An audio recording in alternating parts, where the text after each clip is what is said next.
Welcome to inspire ইয়োরসেলফের আরও একটি cooking এপিসোডে আপনাদের সকলকে স্বাগত। আজ নিয়ে এসেছি গুড়ের পায়েসের রেসিপি।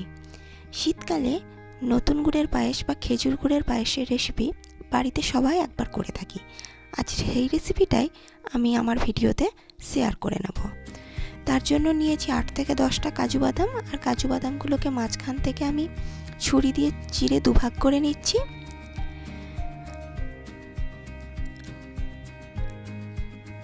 আর নিয়েছি কিশমিশ, মাপ অনুযায়ী 2 টেবিল চামচ আমি কিশমিশ এখানে নিয়েছি।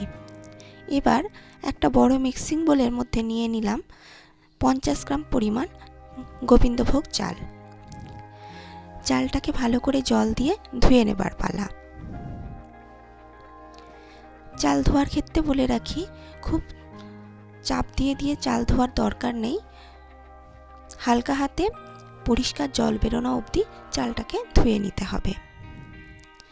এবার একটা ছাঁকনিতে চালটা ছেঁকে নিয়ে ফিরে এলাম, যাতে করে এক্সট্রা জলটা পড়ে যায়। অপরদিকে কড়া গরম করে নিয়েছি, দিয়ে দিলাম 1 টেবিল চামচ ঘি।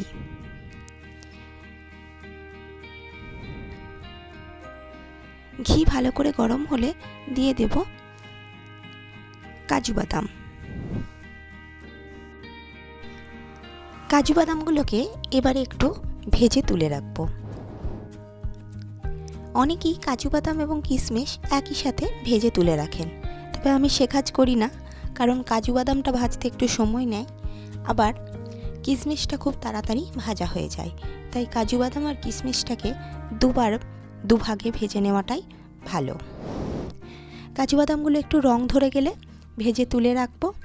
একইভাবে কিশমিশগুলো ওই ঘিয়েতেই ভেজে নেব।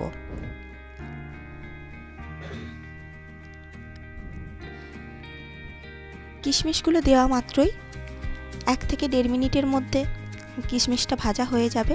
এবার একইভাবে কিশমিশগুলো ভেজে তুলে রাখব। রান্নাটা আমি এই অবশিষ্ট ঘিয়েতেই করে নেব।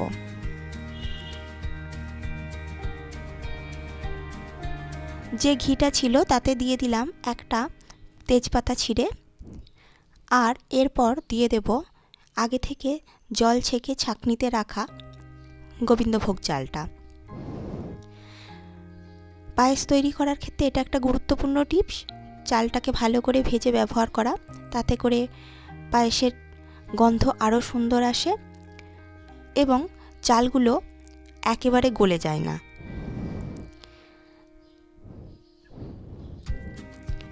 এক থেকে 1.5 মিনিট একটু ভাজা হয়ে গেলে, চাল থেকে সুন্দর গন্ধ বেরোতে শুরু করলে দিয়ে দিলাম দুধ। আমি এক্ষেত্রে 500 ml দুধ ব্যবহার করেছি এবং দুধটা আমার আগে থেকে জাল দেওয়া ছিল।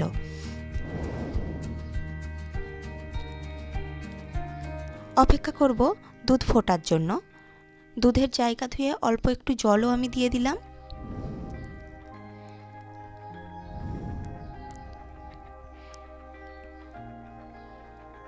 দিয়ে দিলাম 1 পিঞ্চ মতো লবণ, এতে করে পায়েসের স্বাদ আরও ভালো হয়ে থাকে। এবার দুধটা ফুটে উঠলে ভালো করে চালের সাথে মিশিয়ে ঢাকা চাপা দিয়ে রান্না হতে দেব 15 মিনিটের জন্য।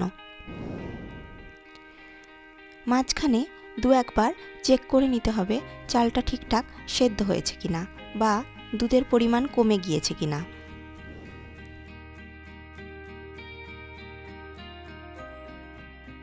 তৈরি করেছি, চাইলে দুধের পরিবর্তে অল্প একটু জলও দেওয়া যেতে পারে, বা দুধের সাথে মিশিয়ে অল্প একটু জল অবশ্যই ব্যবহার করা যেতে পারে।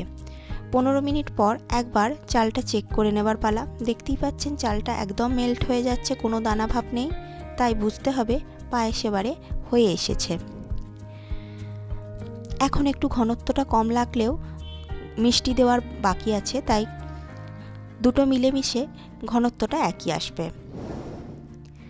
যাই হোক, দিয়ে দিলাম আগে থেকে ভেজে তুলে রাখা কাজু বাদাম আর কিশমিশ, আর দিলাম নতুন গুড় বা খেজুরের গুড়। আমি এক্ষেত্রে 100 গ্রামের থেকে একটু বেশি গুড় ব্যবহার করেছি। মিষ্টিটা যে যার নিজের প্রয়োজন অনুযায়ী ব্যবহার করবেন, আর আমি অবশ্যই পাটালি গুড়ের পরিবর্তে লিকুইড খেজুর গুড় ব্যবহার করেছি। খেজুর গুড়টা দিয়ে ভালো করে মিশিয়ে নিতে হবে। বলে রাখি, এই পর্যায়ে কিন্তু আমি গ্যাসের ফ্লেমটা অফ করে দিয়েছি। আবারও ফ্লেমটা জ্বালিয়ে দিয়ে একবার চেক করে নেব মিষ্টিটা। কালারটা আগের থেকে অনেক চেঞ্জ হয়ে গিয়েছে। এবার ঢাকা দিয়ে গ্যাসের ফ্লেম অফ করে মিনিট 5-7 রেখে সার্ভ করে দেব। তৈরি হয়ে গেল নতুন গুড়ের পায়েস। যদিও শীতের শেষ, তাও এই নতুন গুড়ের পায়েস কিন্তু এখনও স্বাদে অনন্য হয়ে থাকে।